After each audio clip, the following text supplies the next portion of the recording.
오늘은 누가복음 개론을 좀 살펴보고요. 그리고 누가복음 본문도 오늘 본문 좀 특색 있는 부분들이 많이 있어요. 누가복음은 마태복음이나 마가복음에 비해서는 좀 변이도 많이 일어나기도 하고 순서도 많이 바뀌기도 해요. 그렇지만 누가복음만이 가질 수 있는 재밌는 그런 독특함들이 있어요. 물론 이제 좀 어려운 부분도 있기도 하지만 같이 함께 그런 풍성함들을 좀 생각하시면서 누리면서 본문을 같이 살펴보도록 하겠습니다. 여러분 강의안 제일 앞쪽에 보시면 누가복음 서론이 설명이 되어 있습니다. 서론 중에서도 제일 마지막 부분이 이제 누가복음이죠. 같이 제일 앞쪽 13쪽에 보시면 여러분들 서론이 들어 있습니다. 자, 복음서들 가운데 유일하게 저작에 관한 서론을 첨부하고 있다. 이걸 왜 누구한테 무슨 이유로 썼는가라는 것을 말하죠. 그래서 누가복음 여러분 오늘 성경을 한글 성경도 오늘 좀 같이 좀 볼 거니까 잘 펴놓고 보시면 좋을 것 같아요. 우리 중에 이루어진 사실에 대하여 1장 1절이에요. 처음부터 목격자와 말씀에 일꾼된 자들이 전하여준 그대로 내력을, 이건 역사라는 겁니다. 저술하려고 붓을 든 사람이 많은지라. 그러면서 3절에 정확한 목적이죠. 그 모든 일을 근원부터 자세히 미루어 살핀 나도 데오빌로 각하에게 차례대로 써보내는 것이 좋은 줄 알았노니 이는 각하가 알고 있는 바를 더 확실하게 하려 함이로라. 아주 정확하죠. 대상이 누구인지 이름도 나오고요.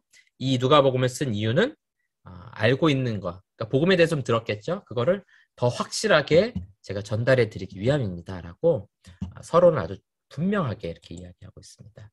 그래서 복음의 출처와 수신자 데오빌로 각하였죠. 저술 목적에 대해서도 확실하게 알게 하기 위해서. 출처는 어디 있어요? 이런 근원부터 자세히 미루어 살펴보았다. 그러니까 이거 역사의 방법이에요. 역사가의 방법이에요.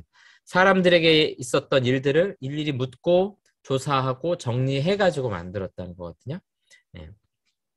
그래서 누가복음은 이 역사성이 굉장히 중요합니다. 네. 자, 이 서론은 사도행전의 서론과 비교해 보면 두 책이 동일한 사람에 의해서 쓰여졌으며 동일한 사람에게 보내졌음을 알 수 있습니다. 그래서 사도행전 1장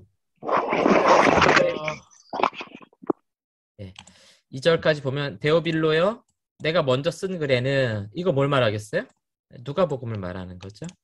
우리는 예수께서 행하시며 가르치기를 시작하신부터 그가 택하신 사도들에게 성령으로 명하시고 승천하신 날까지를 기록하였노라. 그러니까 이 사도행전을 기록할 때 데오빌로에게 두 번째 편지를 보내는 거죠. 그러면서 왜 이것을 썼는가, 어디까지 썼는가를 정확하게 말하죠.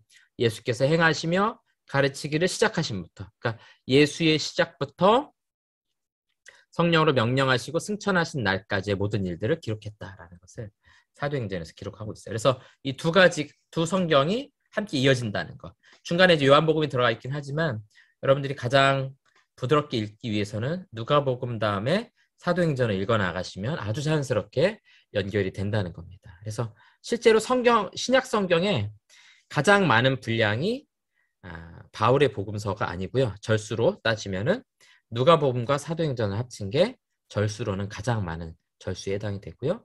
단일 성경으로는 누가복음이 가장 분량이 많습니다. 자, 저자는 바울의 동역자로 또 의사로 알려진 누가라는 사람이죠. 드로아에서부터 전도 대열에 합류하게 됩니다. 사도행전 강의 들으신 분들이 이제 좀 친숙하시겠지만 이제 16장에 보면은 드로아에서 이제 마게도니아로 넘어갈 때 환상을 보게 되잖아요. 그때에서부터 우리라는 3인칭 복수를 쓰게 됩니다. 그래서 이 누가가 아마도 이제 갈라디아에서 드로아로 넘어갈 때 그때쯤에 같이 합류한 것으로 알 수 있습니다. 또 서신서에 보면은 누가가 의사라는 표현을 하고 있습니다. 그래서 누가복음에는 의사만이 할 수 있는 그런 단어들, 표현들을 쓰고 있어요.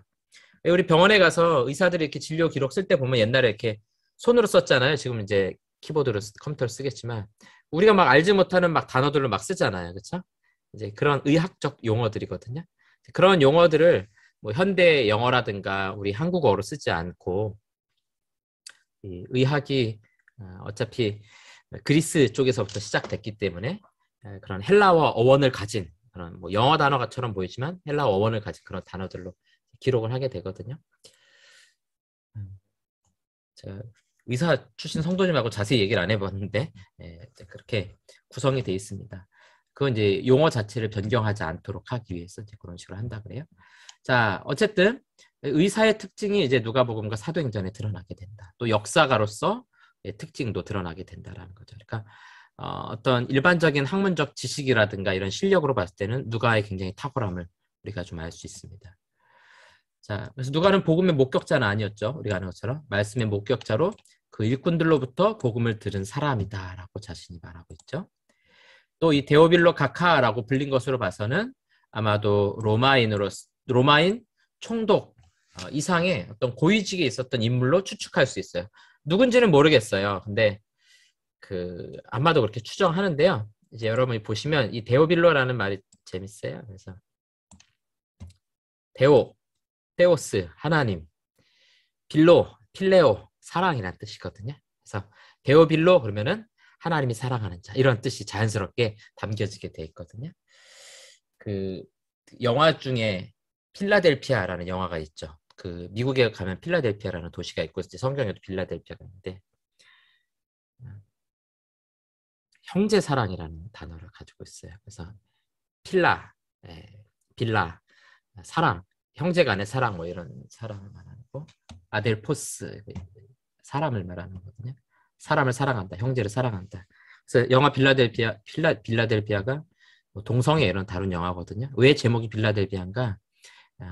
형제를 사랑하다 이런 뜻이 기본적으로 담겨져 있는 단어라는 겁니다. 연대는 바울의 죽음 전인 AD 64년 이전으로 우리가 좀 생각해 볼 수 있습니다. 그러니까 마테마가 누가복음 3개가 다 대략 60년대 초반경에 뭐 마가복음은 조금 더 일찍이라는 견해도 있지만 대체적으로 60년 어간에 이제 기록됐다라는 걸 우리가 좀 알 수 있어요. 주제는 볼까요? 왕으로서의 그리스도 혹은 그리스도의 백성으로서 교회 탄생, 뭐 기독교의 발생 이런 것들 초점 맞추지 않고 개인의 죄와 고통. 그래서 마태복음에서는 교회라는 단어가 나왔잖아요. 적극적으로. 근데 마가복음은 그렇지는 않고요. 또 죄인을 사랑하시고 또 부르시고 용서하시는 그리스도의 사역에 초점을 맞추고 있다라는 거. 그래서 가장 중요한 이제 표현은 바로 이 마지막에 있는 죄인을 사랑하시고 또 용서하시는 그리스도 이렇게 우리가 표현해 볼 수 있습니다. 특별히 이 죄인이라는 표현을 좀 기억하면서 약한 자, 또 이방인들 그래서 한 민족만을 구원하시는 하나님이 아니라 보편적으로 모든 사람을 사랑하시고 구원하시는 그 하나님의 보편적인 사랑에 대해서 훨씬 더 강조하고 있습니다. 마태복음에서는 어땠습니까?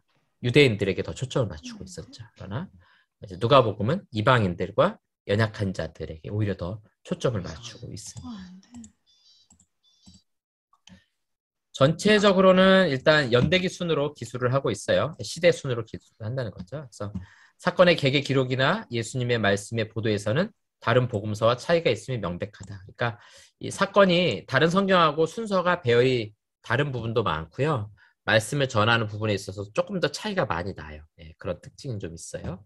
그렇지만 누가도 복음서를 자신의 의도와 목적에 필요한 대로 주제별로 정리한 것으로 보여진다는 겁니다. 그래서 이 어떤 한 사건이나 비유에 있어서 앞뒤의 문맥을 잘 볼 필요가 있습니다. 그냥 독립적으로 존재하는 것이 아니라 어떤 주제와 방향을 가지고 정리해 놓았다는 것이죠.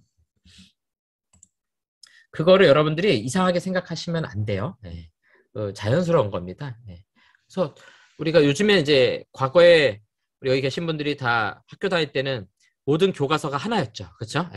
그 국정 교과서 하나뿐이었는데 지금은 학교마다 출판사 교과서 만들어내는 출판사가 다 다르잖아요. 그렇죠? 수학을 배울 때 모두가 다 동일하게 배우지는 않아요. 순서가. 조금씩 순서가 바뀌기도 하고 빠지기도 하고 들어가기도 하거든요. 그거는 저자가 뭘 강조하느냐에 따라 달라지는 거거든요. 요즘에는 고등학교 수학책이 너무 복잡해가지고 종류가 너무 많은데 그래서 그 각 권마다 강조하고 싶은 것들이 다 달라요. 조금씩 다르거든요.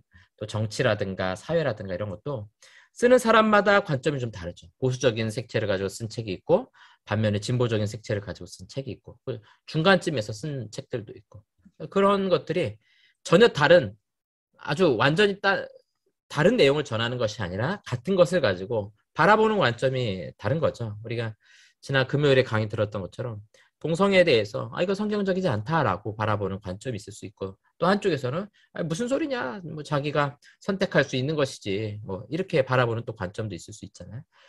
복음서라는 것은 모두가 다 동일하게 똑같은 복음서를 설명할 수는 없는 거예요. 그러면 하나만 있으면 되거든요. 그런데 우리가 아는 것처럼 대상이 다르고 저자의 여러 가지 지식이라든가 실력, 또 자라온 배경, 또 언어, 문화가 다르기 때문에 각자가 강조하고 싶은 내용들이 조금씩 다르다는 거죠. 그래서 원하는 내용들에 맞춰서 주제별로 정리해 나간다는 겁니다.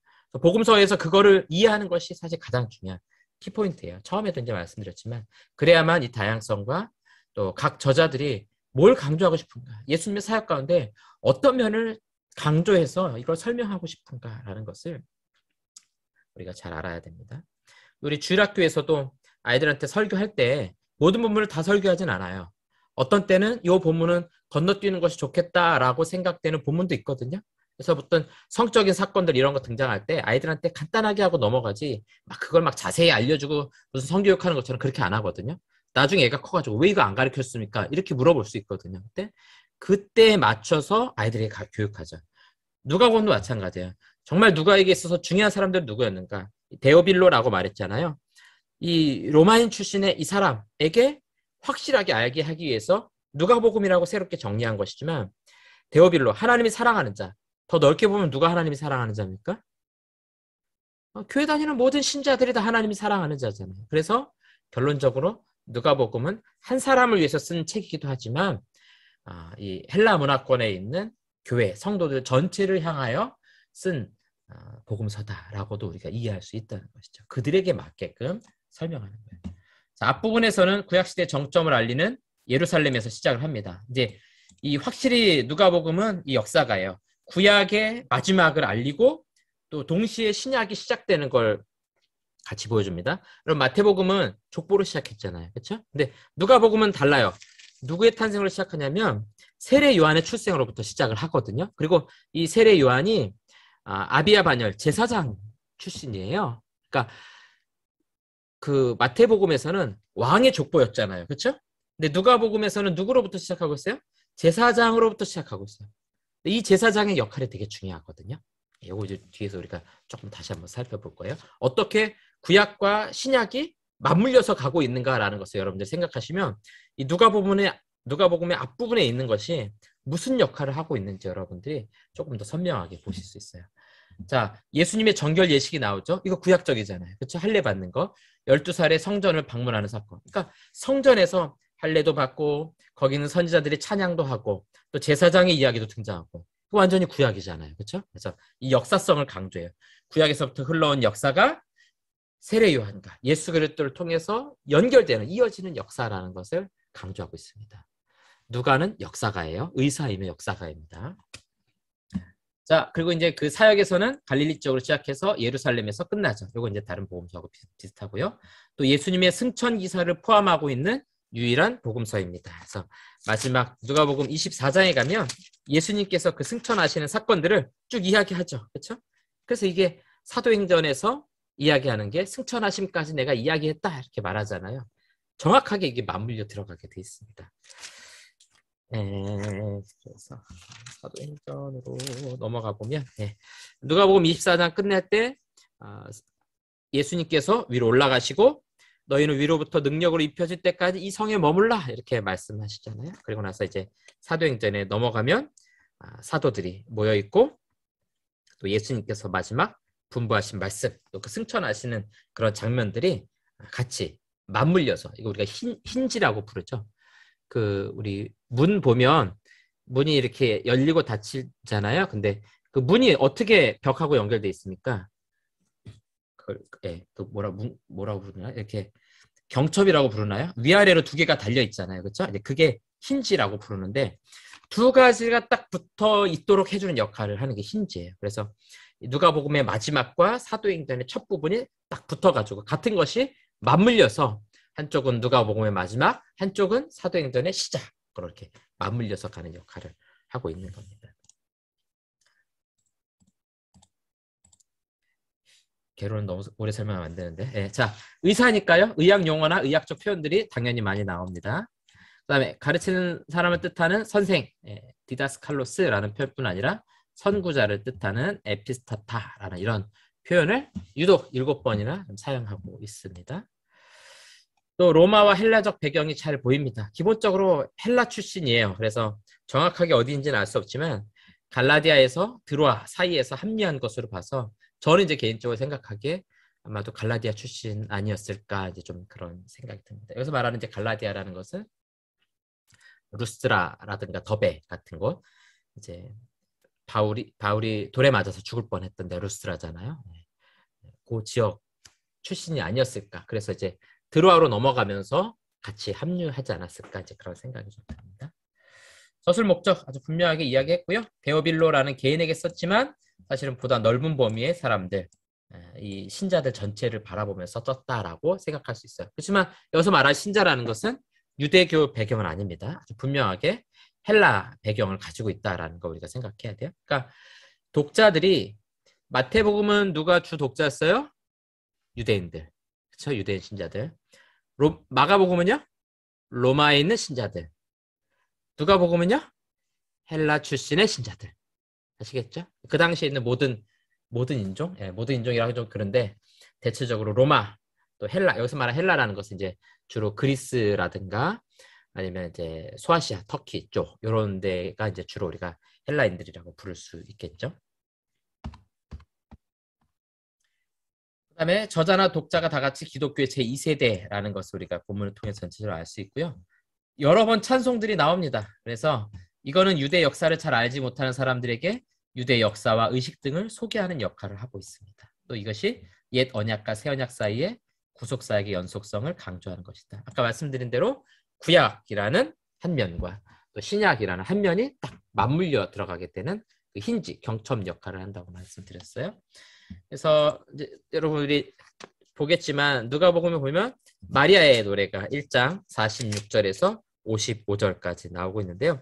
여러분 이 본문은 읽으시면서 이거는 이제 주로 뭐하고 이제 비교할 수 있냐면 이게 사무엘 상하하고 굉장히 잘 맞물려요. 누가복음이. 그래서 그 사무엘상 처음에 한나의 노래가 나오죠. 그렇죠? 한나의 노래. 여러분들이 오늘 수업 끝나면 사무엘상 1장, 2장을 통해서 한나의 그 찬송을 한번 보세요. 살펴보세요.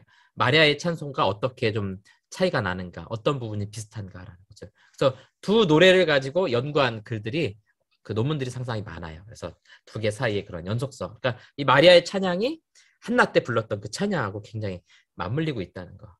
이제 요걸 오늘 또 같이 살펴볼 거예요. 그 다음에 사가랴의 노래가 또 68절부터 등장을 하게 되고요.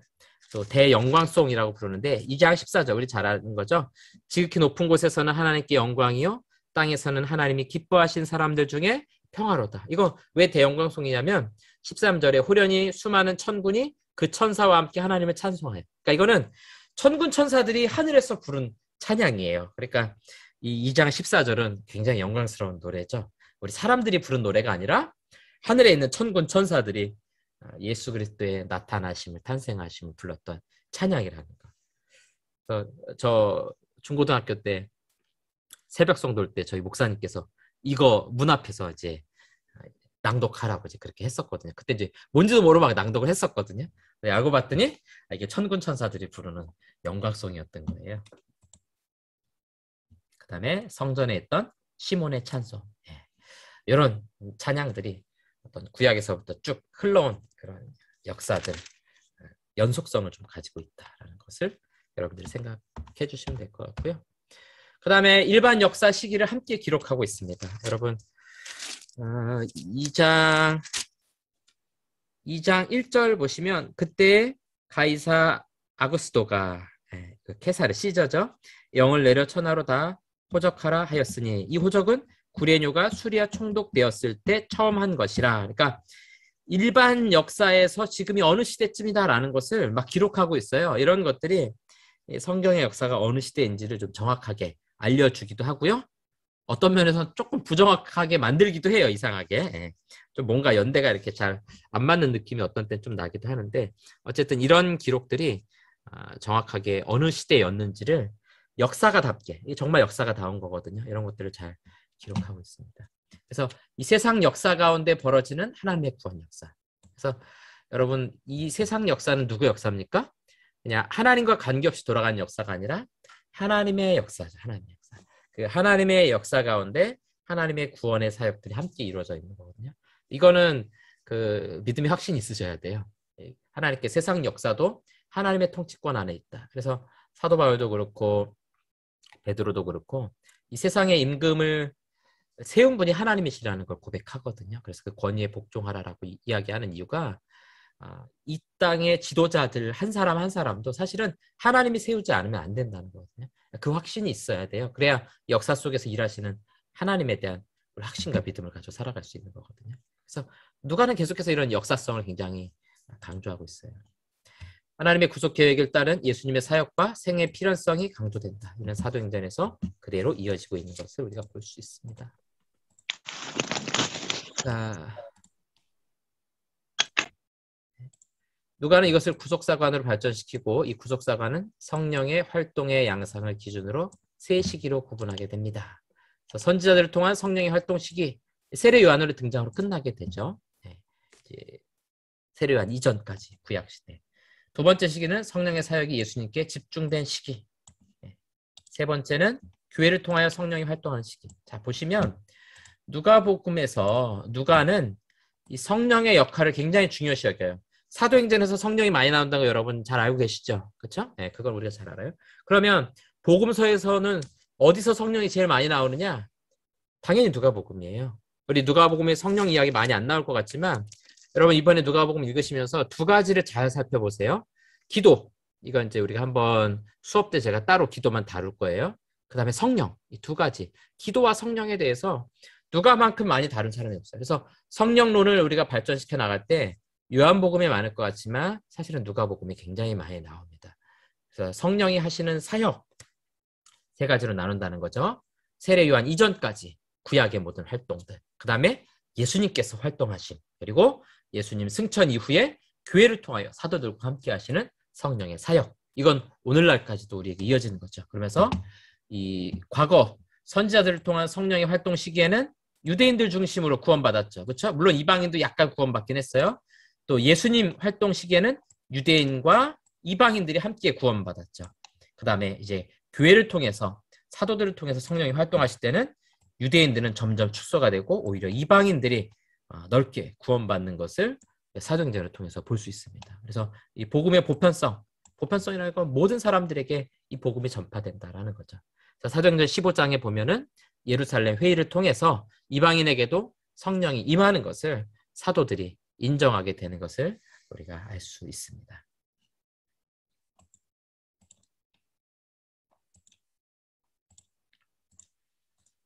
자, 성령의 사역이 강조되고요. 누가복음이 성령을 17회, 마태복음 12회, 마가복음 6회. 굉장히 압도적으로 많이 다루고 있습니다. 예수 그리스도는 성령 사역의 객체일 뿐만 아니라 주체이기도 하다. 그러니까 성령께서 예수 그리스도를 돕기도 하지만 성령은 예수의 영이에요. 예수님께서 보내시고 예수님의 사역을 이어서 하시는 분이기도 하다는 거죠. 그다음에 성령의 능력과 연결되어 있고요. 성령과 기도가 연결되어 있고요. 성령과 천국이 연결되어 있습니다. 예. 그다음에 기도에 특별한 관심을 보입니다. 예수님이 기도하시는 모습이 9회나 기록되어 있어요. 이건 제가 따로 수업 때 한번 딱 띄어가지고 기도만 좀 한번 다루도록 할 거예요. 이 중 7번은 다른 복음서에 나오지 않습니다. 그만큼 누가는 기도를 굉장히 강조하고 있어요. 사도행전하고 굉장히 맞물리지 않아요? 사도행전에서도 오순절 성령 사건이 언제 임했습니까? 기도하다가 임하잖아요. 또 베드로가 기도하다가 고넬료가 보낸 사람들이 찾아오게 되는 걸 우리가 알 수 있죠. 또 사도행전 16장에 가면은 바울과 실라가 빌립보 감옥에 갇혔을 때 찬송하고 기도할 때 옥문이 열렸죠. 또 베드로가 갇혀있을 때도 마가의 다락방에서 성도들이 간절히 기도할 때 천사가 와서 베드로를 구해주는 거 우리가 알 수 있잖아요. 계속해서 이런 기도가 사도행전에서도 계속해서 강조되고 있어요. 사도행전 얘기를 너무 많이 해가지고 사도행전 들으신 분들은 굉장히 친숙하실 것 같아요. 혹시 안 들으신 분들은 사도행전을 다시 한번 차분히 같이 읽으시면서 누가복음하고 비교해 보시면서 보면 좋을 것 같습니다. 그 다음에 미천한 자들이나 가난한 자들 등 사회적 소외 그룹에 관한 높은 관심을 보이고요. 이러한 면으로 수많은 자료들을 또 보유하고 있습니다. 일명 가난한 자들의 복음서라고 불리기도 합니다. 그래서 예수님을 제일 처음 만난, 예수님이 태어나심을 제일 먼저 본 사람들 누구였습니까? 목동들이잖아요. 그렇죠? 목자들. 그 당시에 목자들을 굉장히 그 천한 직업이었고요. 도둑들이라고 막 이렇게 모함 받기도 하고, 그런 계층들이 바로 이런 목자들이었어요. 그래서 밤중에 양떼들을 지킬 때 그 천사들을 보게 되잖아요. 밤에 왜 양을 지킵니까? 밤에 양 치나요? 그게 뭐냐면은 밤이 되면 우리 안으로 양을 넣잖아요. 그렇죠? 모아 드리는데 그 야외 같은 데서 양들하고 같이 자는 거예요, 목자들이. 그러니까 이 목자들의 생활이라는 거는 자기 뭐 따뜻한 집에서 자고 이런 게 아니라 그냥 양들하고 같이 먹고 양들 사이에서 그냥 자고. 그러니까 예수님께서 나는 양의 목자라 이렇게 말씀하실 때 아주 낭만적인 목자가 아니고 양들하고 같이 뭐 하고 있는 거예요? 먹고 자고 하고 있는 거예요. 그러니까 양들이 목자의 음성을 알 수밖에 없는 게 아침에 출근해가지고 저녁에 퇴근하는 목자가 아니라 그냥 항상 같이 먹고 자는 게 그게 목자들인 겁니다. 그래서 예수님 우리 목자가 되신다는 거는 이게 그런 이미지들 보면 굉장히 막 고상한 모습의 그런 목자로 양을 이렇게 안고 있는데 사실은 목자들이 모습이 어떻겠습니까? 그 양 지저분한데 같이 있으니까 같이 그 더러운 데서 그냥 뒹굴고 같이 생활하는 게 그게 사실은 목자들의 굉장히 현실적인 그런 모습입니다. 예, 자 이렇게 보고요. 또 가난한 자들 이런 사람들에 대한 강조가 많아요. 그다음에 죄인들 여러분 보시면 예수님께서 십자가에 못 박히실 때 그 23장 32절에 보면 또 다른 두 행악자도 사형을 받게 되어 예수와 함께 끌려가니라 그랬거든요. 그래서 좌우편에 이제 같이 죽게 되잖아요. 그래서 근데 그 중에 달린 행악자 중 하나는 비방하 이르되 내가 그리스도가 아니냐 너와 우리를 구원하라 하되 하나는 그 사람을 꾸짖어 이르되 내가 동일한 정죄를 받고서도 하나님을 두려워하지 아니하느냐 예수여 당신의 나라에 임하실 때 나를 기억하소서 하니 예수께서 이르실 때 내가 진실로 내게 이르노니 오늘 내가 나와 함께 낙원에 있으리라. 이 사형수의 구원을 말하는 건 누가복음이에요. 그럴 수밖에 없죠. 누가의 관심이 항상 어디 있었어요? 이 죄인들, 가난한 자들. 그럼 우리가 자연스럽게 알 수 있는 것도 가난한 자 이렇게 관심이 많으면 부유한 자에 대해서는 굉장히 비판할 수밖에 없습니다. 그거 오늘 우리 살펴볼 거예요. 또 사마리아인, 여인들, 그래서 하층민들, 어려운 사람들, 고통받는 사람들, 죄인들 이런 사람들의 구원, 이방인들의 구원 여기에 굉장히 관심을 가지고 쓰고 있는 성경이 누가복음이다. 아시겠죠? 네. 이런 복음의 보편성, 누구에게나 복음이 전파되는 그 가운데 특별히 어렵고 소외된 계층들에 대한 특별한 관심을 가진 것이 누가복음이다. 이런 점에서 누가복음은 마태복음이나 마가복음보다 훨씬 더 선택적으로 사용하고 배치도 좀 바꾸고 또 다른 데 없는 그런 비유들이나 이야기들이 많이 등장하게 되는 것을 우리가 볼 수 있습니다. 자, 공동체성보다는 이제 마태복음은 원래 공동체성 훨씬 강조했죠. 교회라든가 또 교회의 권징 이런 거 우리 살펴봤잖아요. 칠이 어떻게 하는지. 누가복음은 그런 부분보다는 좀 더 이제 개인적인 그런 분위기가 전체를 좀 지배하는 걸 볼 수 있어요. 왜 그러냐면은 결국 데오빌로라는 한 사람에게 보낸 것이 우선시 되기 때문에 좀 그럴 수밖에 없습니다. 이방인들의 구원을 굉장히 특징 있게 묘사하고 있습니다. 말씀드린 대로 보편성, 인종이나 민족, 또 사회적 계층 구분 없이 누구에게나 하나님의 은총이 임하는 것으로 그래서 모든 사람들을 위한 복음이다라는 것을 말해주고 있습니다. 만민 구원설을 말하는 건 아닙니다. 만민 구원설이라는 건 뭐냐면은 모든 사람이 다 구원받게 됩니다. 그건데 누가복음에서 말하는 것은 그게 아니라 하나님이 택하신 자들이 구원받는데 그 택하신 자들이 누구인가? 어렵고 힘든 사람들, 또 소외된 계층들 이런 사람들을 위한 예수 그리스도의 구원이다라는 것을 더 강조하고 있다라는 것입니다. 자, 우리 본문을 좀 살펴볼 겁니다. 이제 살펴볼 텐데 아까 말씀드린 구약과 신약을 연결하는 이 세례 요한을 좀 살펴볼 거예요.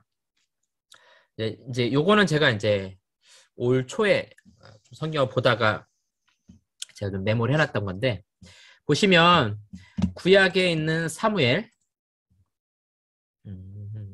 자 사무엘 다음에 누가 등장합니까? 다윗이 등장하죠. 그렇죠? 다윗 등장하고 세례 요한 다음에 누가 등장합니까? 예수 그리스도께서 등장하게 되죠. 그렇죠? 예. 사무엘은 다윗을 준비하고 세례 요한은 메시아이신 예수 그리스도를 준비하게 되는 거예요. 그러면서 보시면 사무엘상에 보면 한나가 아기를 못 갖는 불임 사건이 등장하죠. 근데 누가복음에 보면 이 세례 요한의 어머니 엘리사벳의 불임 사건을 동일하게 기록하고 있어요. 그러면서 이 사무엘의 아들 탄생을 기록하고 있죠. 누가복음에서는요 엘리사벳의 아들 탄생을 기록하고 있어요. 그리고 이렇게 불임 가운데 태어난 두 사람 보시면 사무엘도 제사장이고 세례 요한도 제사장 가문이에요. 그렇죠? 그러면서 사무엘이 했던 역할은 다윗 왕에게 기름을 부었습니다. 세례 요한은요 예수님께 물을 부었죠. 세례를 주었죠. 그러면서 사무엘은 왕의 시대를 준비한 인물이었다면 세례 요한은 메시아 시대를 준비한 인물이었다는 거죠. 자, 두 이미지가 딱 정리가 되시죠? 사무엘과 다윗, 신약으로 오면요 세례 요한과 예수 그리스도. 이렇게 우리가 좀 비교해서 보면 두 인물들이 어떤 식으로 새로운 시대를 준비하고 있는가라는 걸 우리에게 잘 보여줘요. 그래서 사무엘은 사사 시대를 마감하면서 왕의 시대를 준비합니다. 물론 이제 사울 왕이 먼저이지만 사울 왕은 하나님께서 버리신 왕이잖아요. 그런 점에서 진정한 왕은 다윗이에요. 그래서 사사 시대를 끝내고 왕의 시대를 준비한 인물이에요. 세례 요한은요 구약 시대를 끝내고 신약 예수 그리스도 성령의 시대를 준비한 인물이었다. 이렇게 여러분들이 정리를 하시면 좋을 것 같습니다. 강의 안에 없으니까 여러분들이 요런 그림들을 머릿속에 잘 그려 넣으시면 성경을 읽어 나가시면서 이런 사건들이 왜 등장하고 있는가 여러분들 이해가 훨씬 풍성해지실 것 같아요. 자, 이제 우리 오늘 이제부터 본문을 좀 볼 겁니다. 여러분 누가복음 본문을 좀 같이 보면서 살펴볼 텐데요. 자, 예수님의 어릴 적 기록을 좀 특별하게 기록하고 있습니다. 그래서 누가복음 2장 22절부터 보시면 자 21절에 할례할 8일이 되매 그 이름을 예수라 하니 곧 잉태하기 전에 천사가 일컬음 바로라. 그러면서 8일째 됐을 때 모세의 법대로 정결 예식의 날이 참에 아기를 데리고 예루살렘에 올라가니. 그러니까 이거 이제 레위기에 보면 아기를 낳았을 때 할례를 행하고 또 거기에 맞는 제사를 드리게 하거든요. 아마 이때 비둘기 드렸을 거예요. 여기 24절 보니까 또 주의 율법에 말씀하신 대로 산비둘기 한 쌍이나 혹은 어린 집비둘기 둘로 제사하려 함이더라.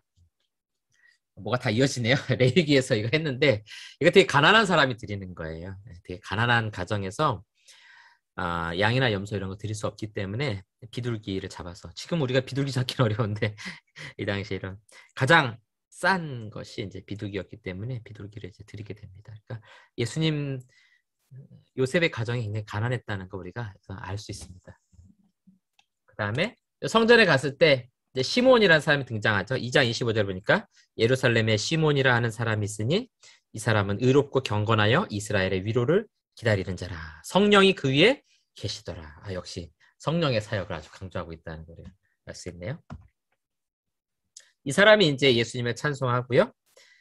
그 시몬의 찬송을 좀 볼까요? 29절부터 32절이는데요. 주제여 이제는 말씀하신 대로 종을 평안히 놓아주시는도다. 내 눈이 주의 구원을 보았사오니 이는 만민 앞에 예비하신 것이요 이방을 비추는 빛이요 주의 백성 이스라엘의 영광이니이다. 이렇게 예수님의 바라보며 찬송하게 되는 것을 볼 수 있습니다. 예수님께서 이제 4장 18절에 가면 자기 사명에 대해서 이거 성장한 다음에 말씀하시잖아요. 주의 성령이 내게 임하셨으니 이는 가난한 자에게 복음을 전하게 하시려고 내게 기름을 부으사 나를 보내사 포로된 자에게 자유를 눈먼 자에게 다시 보게 함을 전파하며 눌린 자를 자유롭게 하고 주의 은혜의 해를 전파하게 하려 하심이라 하였더라. 4장 18절과 19절이거든요. 그러니까 예수님 자신이 자기 비전, 사명에 대해서 말씀하시는 것도 이 시므온이 불렀던 찬양과 아주 맥을 같이 하고 있습니다. 또 안나 선지자가 찬양하죠. 2장 36절에 보면 또 아셀 지파 비누엘의 딸 안나라는 선지자가 있어. 나이가 매우 많았더라. 그가 결혼한 후 7해 동안 남편과 함께 살다가 과부가 되고 84세가 되었더라. 그래서 나이를 추정해 보면 도대체 몇 살인지 모를 정도로 결혼을 뭐 빨리 한다고 해도 물론 늦게는 안 했지만 뭐 한 12살, 13살 요때쯤 하거든요. 근데 7년 동안 살았다는 거는 20살 정도에 죽었다는 거고 과부가 되고 84세가 되었더라. 몇십 년을 과부로 산 겁니까? 이 나이대까지 성전을 떠나지 아니하고 주야로 금식하며 기도함으로 섬기더니 그러면서 여기서 이제 예수님을 만나게 되는 거죠. 그래서 마침 이때 나와서 하나님께 감사하고 예루살렘의 속량을 바라는 모든 사람에게 그에 대하여 말하니라. 주의 율법을 따라 모든 일을 마치고 갈릴리로 돌아가 본 동네 나사렛에 이르니라. 그래서 예수님께서 이런 정결 예식을 마치고 원래 그 요셉과 마리아가 살던 나사렛으로 돌아가는 걸 알 수 있죠.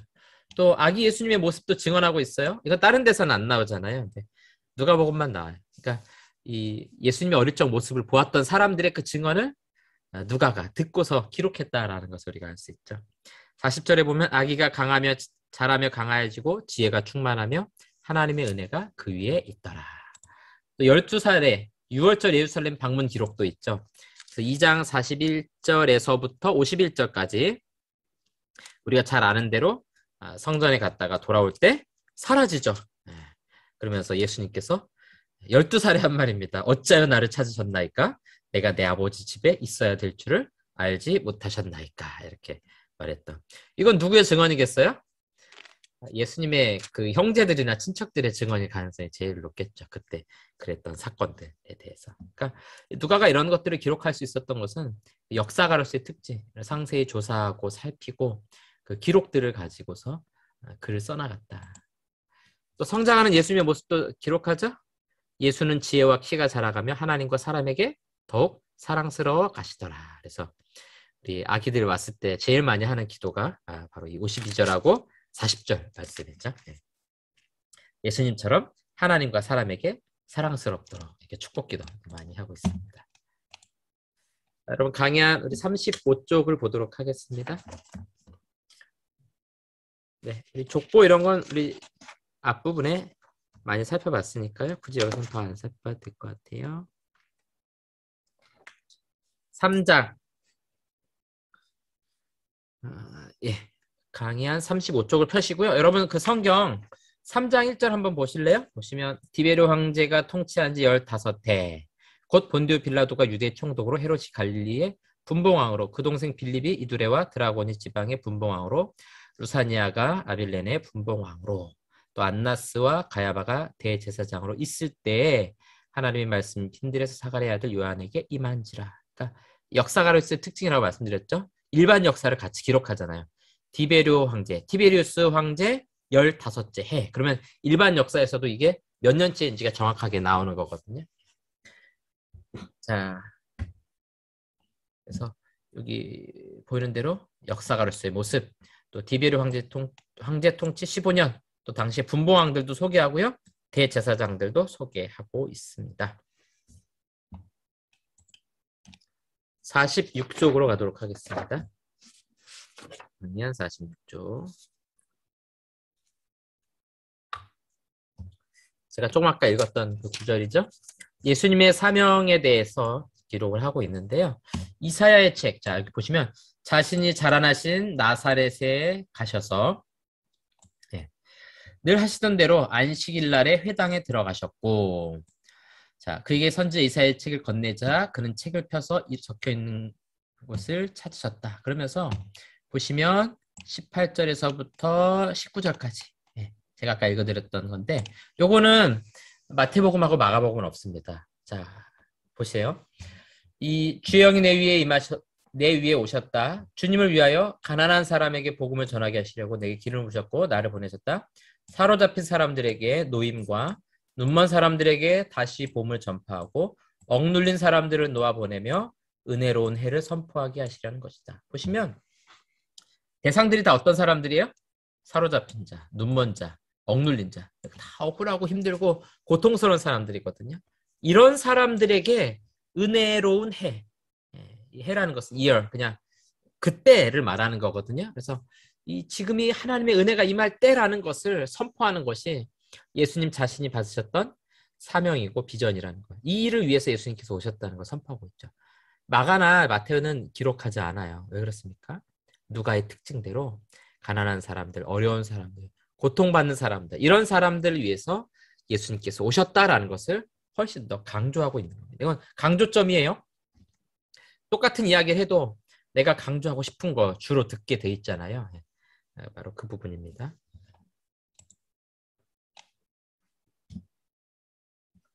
47쪽에 보시면 누가복음 4장 10절, 우리 성경에서는 22절부터죠. 그들이 다 그를 증언하고 그 입으로 나오는 바 은혜로운 말을 놀랍게 여겨 이르되 이 사람이 요셉의 아들이 아니냐. 4장 22절에 이렇게 말하고요.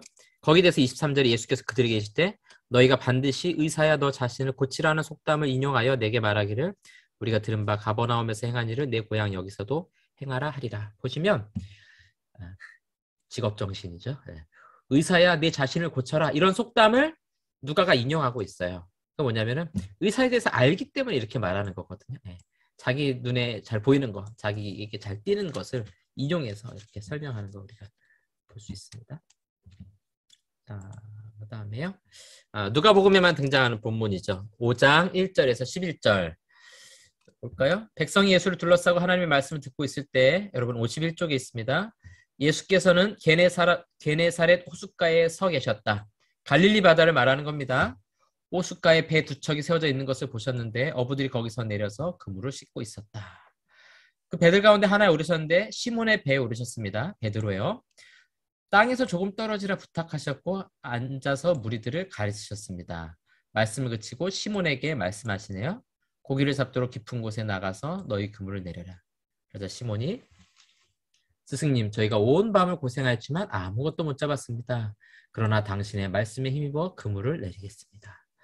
그들이 이렇게 하자 고깃대가 많이 잡혀서 그물이 찢어지게 되었다. 그들은 다른 배에 있던 동료들에게 와서 자기들과 함께 잡아 올리자고 손짓하였다. 그래서 고기가 가득 찼죠. 그리고 시몬 베드로가 무릎을 꿇고 제게서 떠나가십시오. 주님 저는 죄인입니다. 10절 베드로의 동료였던 세베대 아들들 곧 야고보와 요한도 똑같았다. 예수께서 시몬에게 말씀하셨다. 두려워하지 말아라. 이제부터 너는 사람을 낚을 것이다. 그러자 그들은 배를 땅에 대고 나서 모든 것을 버리고 예수를 따랐다. 자, 예수님께서 제자들을 부르시는 장면이죠. 그 가운데서 다른 데선 등장하지 않는 베드로의 배 위에 올라가셔서 그물을 던지게 하시고 물고기 잡는 자에서 이제 후로는 사람을 취하리라.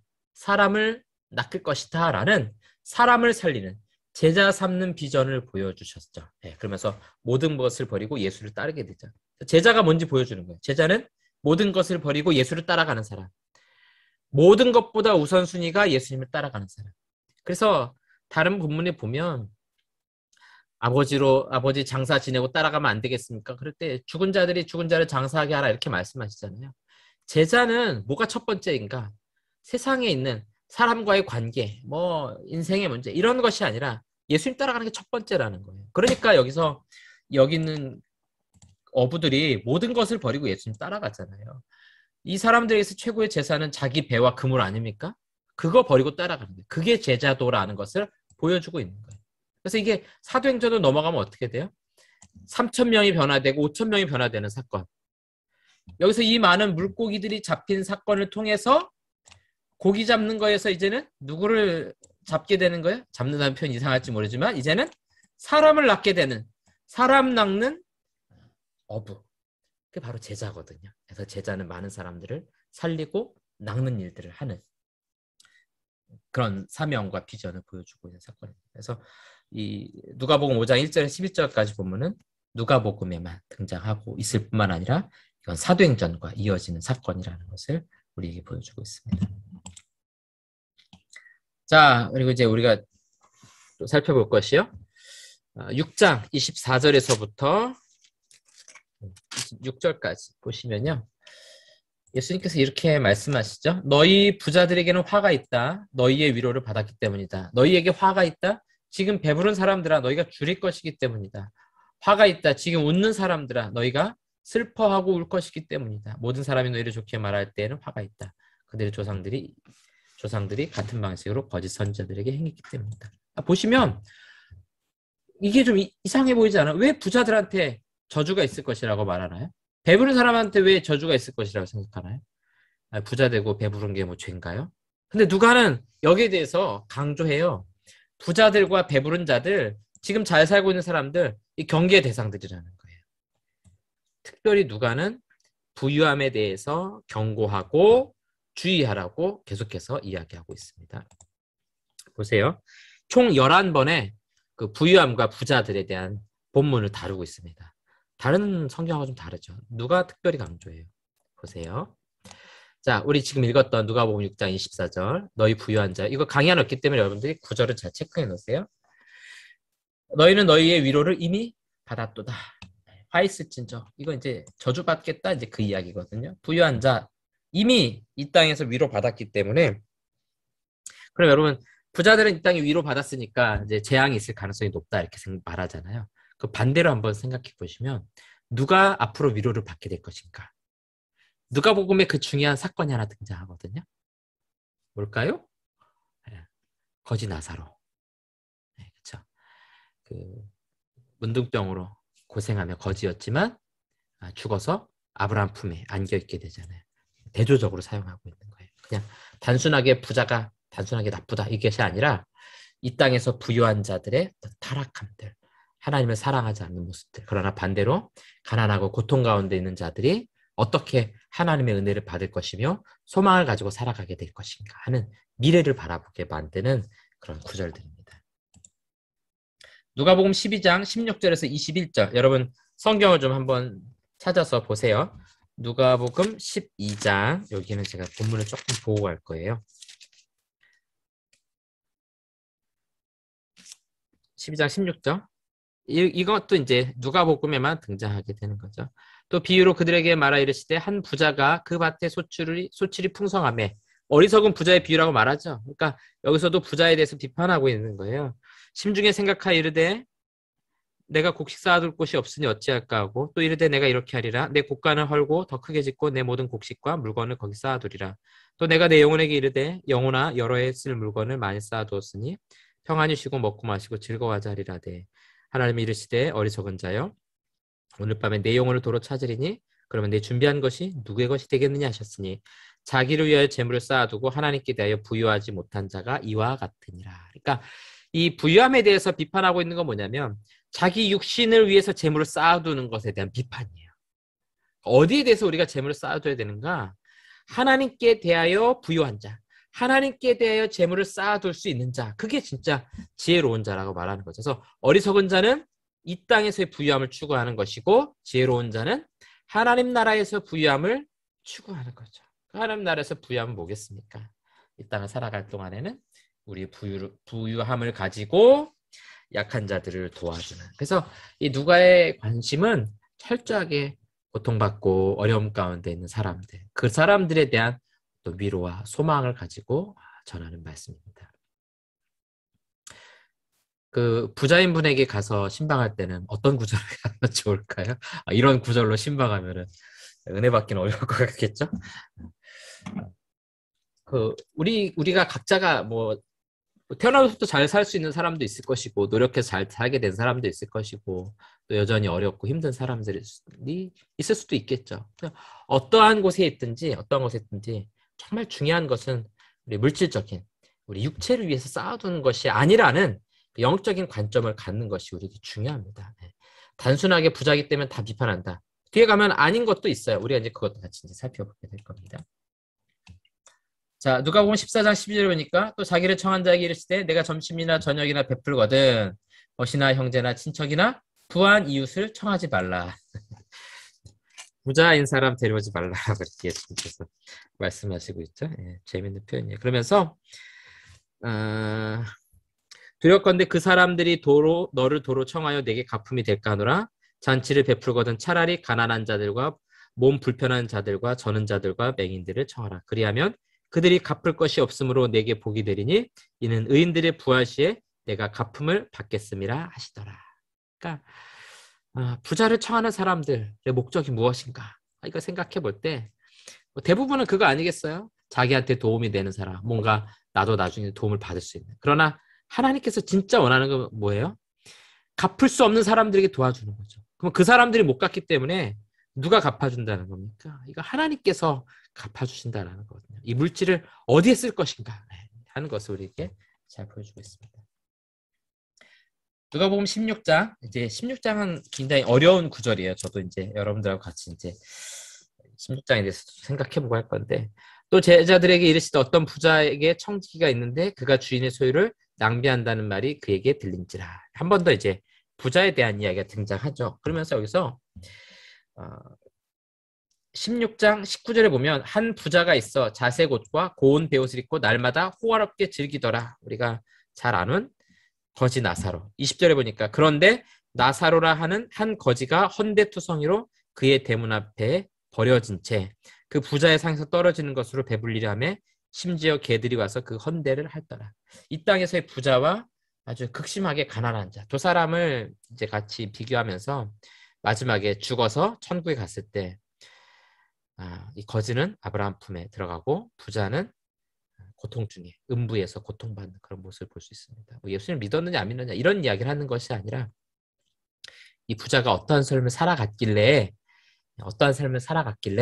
이렇게 심판의 자리로 가게 됐는가? 누구에게 진짜 소망이 있는가? 그래서 이 땅에서는 부유하지 못하다 할지라도 가난한 자, 나사로와 같이 헌데투성이고 개가 와서 그 헌데를 핥을 정도로 고통 가운데 있었지만 영원한 생명, 거기에 소망이 있다라는 것을 강조하고 싶은 거예요. 그러면서 이제 뒤에 가서는 이 말씀을 전해달라라고 이렇게 이야기하잖아요. 그러면서 16장 31절에 보니까 이르되 모세와 선지자들에게 듣지 아니하면 비록 죽은 자 가운데서 살아나는 자가 있을지라도 권함을 받지 아니하리라 하였다 하시니라.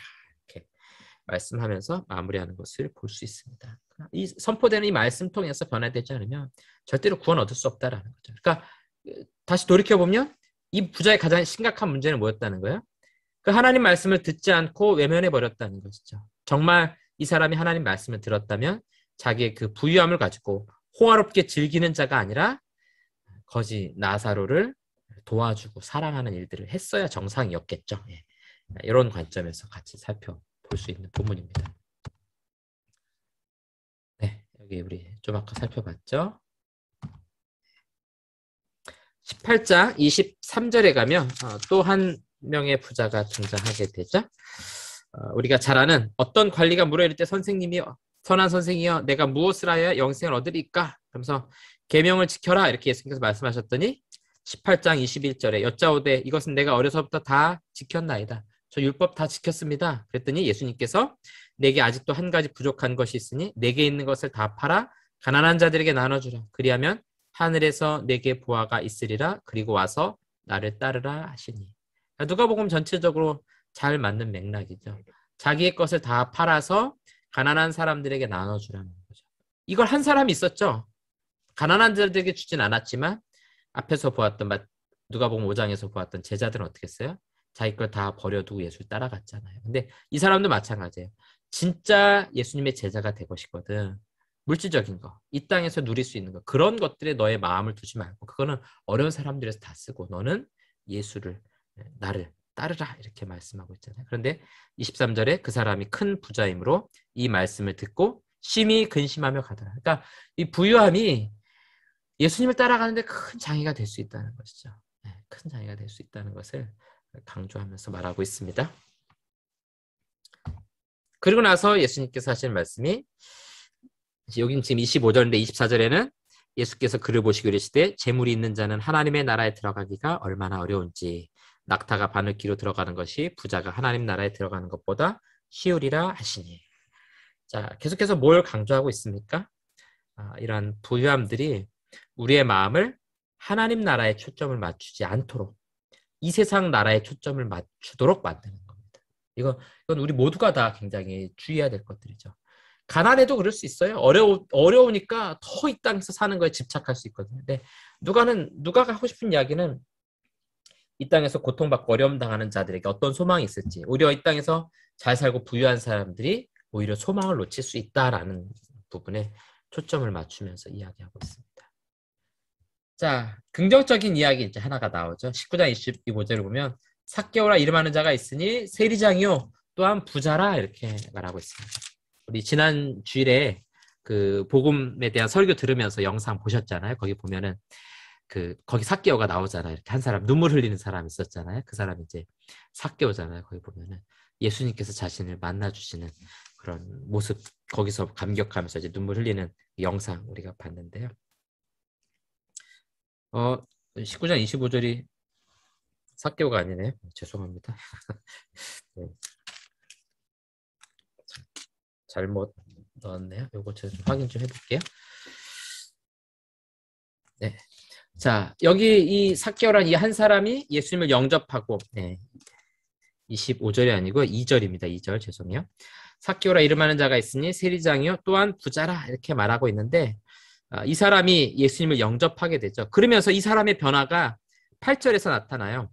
삭개오가 서서 주께 여짜오되 주여 보시옵소서 내 소유의 절반을 가난한 자들에게 주겠사오며 만일 누구의 것을 속여 갚은 일이 있으면 빼앗은 일이 있으면 내 갑절이나 갚겠나이다.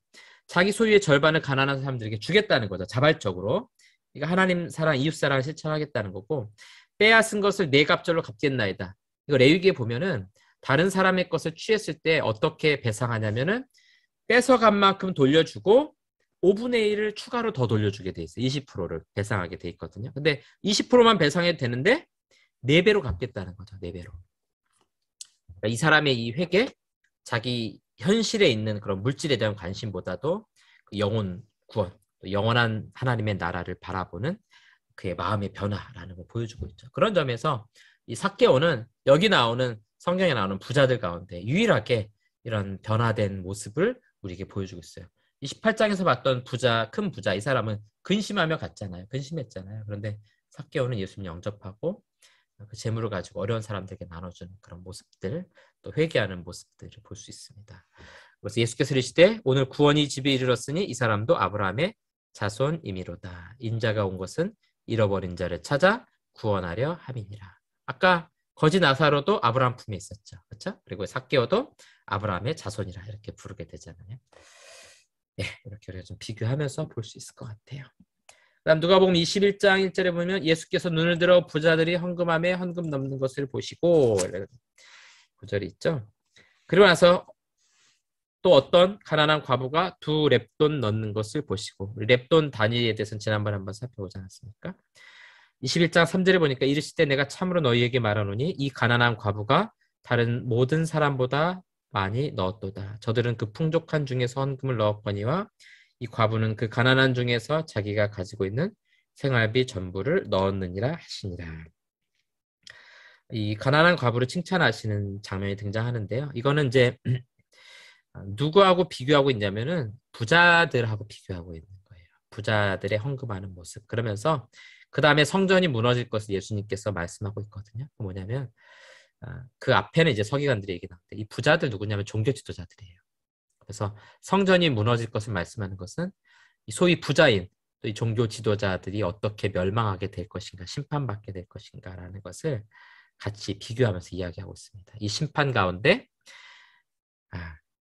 누구를 구원하실 것인가? 이 가난한 과부 앞에서 거지 나사로 이런 사람들이 하나님 나라에 들어가게 되는 그런 모습들을 우리에게 보여주고 있습니다. 강조점이 어딘지 아시겠죠? 네, 그냥 부자 나쁜 사람 이런 식으로 연결하는 게 아니에요. 그 부자들이 빠질 수 있는 중요한 함정들, 어려움들, 이 땅에서의 삶만은 중요시 여기고 또 약한 자들, 가난한 자들을 도와주는 데는 굉장히 힘들고 괴로워하는 그런 모습들. 이것이 성경적이지 않다라는 것을 우리에게 잘 말씀해주고 있습니다. 자, 94쪽을 좀 보도록 하겠습니다. 쭉 뒤로 넘기셔가지고요. 94쪽 누가복음 7장 1절에서 10절까지.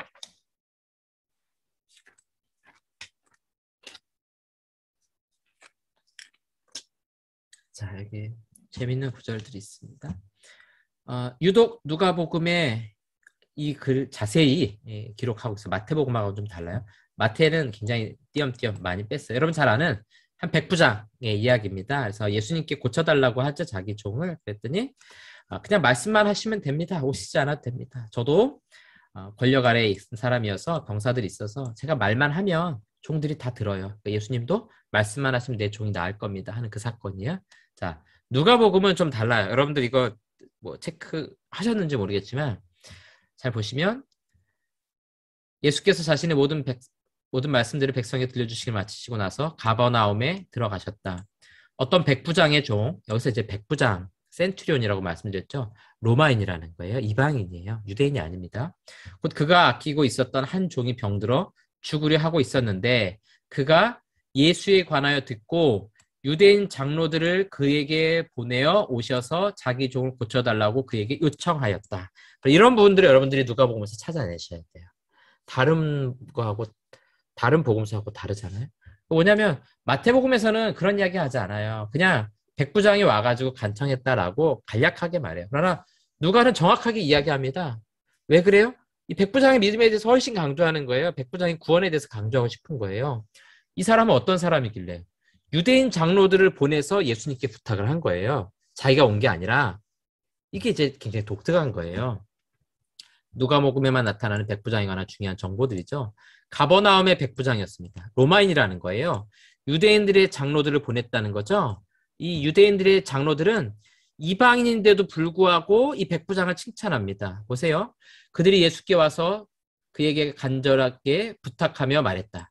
이방인을 위해서 간절하게. 그것도 이방인 백부장이 병든 게 아니라 이방인 백부장의 종이 병들었더라고요. 그런데 장로들이 자기 민족 아닌데도 예수님께 고쳐달라고 부탁을 하는 거예요.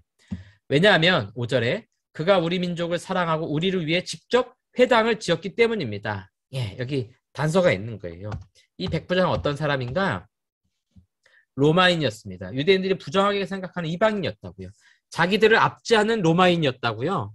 제일 싫어하는 사람들 아니에요. 그런데 간절하게 구하는데 이유가 뭡니까? 우리 민족을 사랑하고 우리를 위하여 회당을 지었나이다. 그래서 우리 지난번에 4강이었던가요? 회당에 대한 이야기할 때 가버나움 회당 유적지 제가 사진 보여드렸었죠. 그렇죠? 아직도 이 유적지가 남아있잖아요. 이거 누가 지었을 가능성이 높은 거예요? 누가복음 7장에 나오는 이 백부장이 지었을 가능성이 높은 거예요. 지금까지도 역사적으로 보존되고 있는 거죠. 그러니까 2000년 전에 여기서 지금 그런 일이 있었다는 게 우리 머릿속으로 막 생생하게 재현되잖아요. 그러면서 유대인 장로들이 그렇게 이방인 싫어하고 로마인들 싫어하는데 이 사람은 어떤 사람인가? 고넬료처럼 하나님을 경외하는 사람이었다는 걸 알 수 있어요. 가피어라고 부르는데 이게 뭐냐면 유대인들의 그 신앙이 좋아서 유대인들처럼 되려고 하는 이방인들이에요. 할례는 하지 않아요. 할례는 하지 않고 대신에 여러 가지 율법들을 준수합니다. 유일하신 하나님을 믿기도 하고요. 그 다음에 안식일을 지키기도 하고요.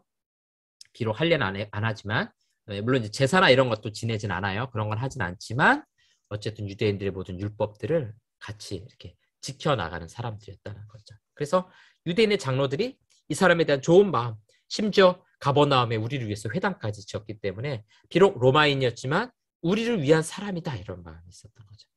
우리도 일제시대 때 보면은 그 일본인 목사님들 가운데 정말 한국인을 위해서 수고하고 애쓰고 심지어 일본인이지만 한국의 독립을 위해서 애썼던 그런 목사님들도 있습니다. 그런 분들에게 한국인들이 고마움을 표현하기도 했었거든요. 이 로마인 백부장은 바로 그런 사람이라는 거예요. 마태복음에서는 강조 안 하지만 마가복음에서 이렇게 강조하는 이유가 뭡니까? 이방인들에게도 구원의 역사가 열려지기 시작했다는 걸 강조하고 싶은 거예요. 그래서 유대인 공동체와 긴밀한 관계를 유지 중이었고요. 그래서 이방인의 구원이 이제 시작되었다라는 것을 이야기해주고 있는 겁니다. 이게 그래서 사도행전으로 그대로 이어지게 되는 거예요. 그래서 마태는 이방인들의 구원에 대해서 적극적으로 말하지 않지만 누가는 적극적으로 말하기 시작하는 거예요. 왜냐하면 사도행전의 그 비전까지 함께 바라보면서 예수님 시대에서부터 이방인들도 구원받고 구원이 임하는 사건들이 등장하고 있다라는 것을 강조하고 있습니다. 오늘 여기까지 할 텐데요. 우리 누가복음에서 강조하고 있는 모습들 좀 독특하죠. 마태복음이나 마가복음과는 조금 다른 그런 느낌이 많이 나는데요. 가난한 자들, 또 어려운 자들, 또 이방인들에게 하나님의 구원이 임하게 되는 것을 훨씬 더 적극적으로 말씀하고 또 설명하고 있다라는 것을 우리가 알 수 있습니다. 자, 오늘 이렇게 하고요. 다음 주는 이제 7장 그 후반절부터 쭉 살펴보도록 하겠습니다. 여러분들이 8장 정도씩 집에서 읽어 나가시고요. 읽으시면서 다른 성경하고 비교하시고 그다음에 조금 기회가 되시는 대로 사도행전을 같이 좀 읽어 나가시면 누가복음에서 강조하는 성령의 사역들 또 이방인 구원에 대한 그런 비전들을 같이 발견하실 수 있을 것 같습니다. 자, 여기까지 하고요. 제가 기도하고 마치도록 하겠습니다. 사랑하는 하나님 아버지 감사합니다. 오늘 이 밤에도 또 늦은 시간까지 하나님의 말씀을 우리 연구하고 또 함께 살펴보게 하시니 감사합니다. 온 인류를 사랑하시고 또 연약한 자, 고통받는 자, 억압당하는 자, 또 이방인들에게까지 구원을 베푸시는 하나님의 그 은혜를 오늘 함께 생각해 보는 시간 되었습니다. 하나님 우리의 마음과 관심을 이 땅과 현실에 두는 것이 아니라 하나님께 두게 하시고 하나님이 기뻐하신 일에 우리 마음과 또 물질을 또 드릴 수 있는 사랑하는 성도들 다 될 수 있도록 하나님 인도해 주시옵소서. 감사드리며 예수님의 이름으로 기도합니다.